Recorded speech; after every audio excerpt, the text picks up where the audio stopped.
Welcome to Hank's Place. Jesus is for us, never against us. Not conditionally if we perform, not if we get it right, not if we obey his commands. He is for us. Can you understand? John 3:16 begins, "For God so loved the world, he gave." That's before the world got itself together, before the world got it right. Well, friend, the world still hasn't gotten it right. Before the world even existed, Jesus went to bat for the world, for us, totally, completely. Encouraging, isn't it? Psalms 3 verse 3 expresses this truth. Jesus is forever the lifter of our head.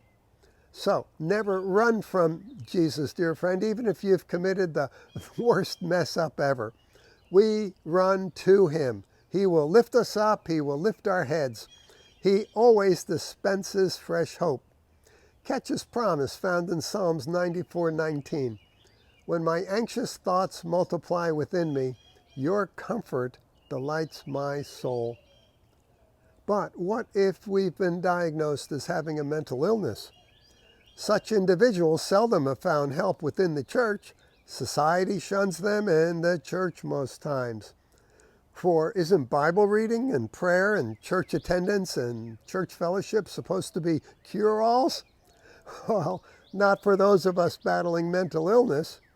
What about Jesus? Does he say just suck it up? Stop with your excuses and live your life like you're supposed to? No, that's not our Jesus. Consider the leper of Matthew 8, 2-4.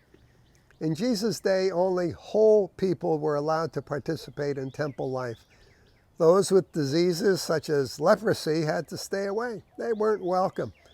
They were considered infectious and untouchable. But Jesus was not afraid to touch the untouchables.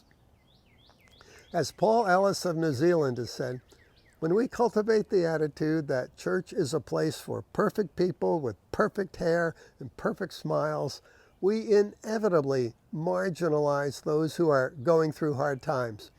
You've got to be walking in victory every day. But what if you're not? What if you can't get out of bed because you're bound with anxiety and fear? What then? People suffering with mental illness and emotional instability can be made to feel like the lepers of old. If we are mentally unwell, it doesn't mean we are sinners. All of us were likely in a mentally unwell place throughout much of 2020. Think about it.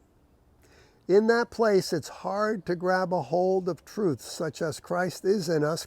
Jesus has died for us. His love is unconditional toward us. Overcomer in Christ? What's that? Well, Jesus had a thing for lepers. He healed so many. It shows his heart is always for the broken and the hurting, for those who are outside the camp, for those whose medicine cabinets may be full of Zoloft or Prozac. He is for you. He is for me, dear friend. Now, you and I may not have had a diagnosis of mental illness, but all of us have had struggles with anxiety and depression and stress and a whole bunch of life issues.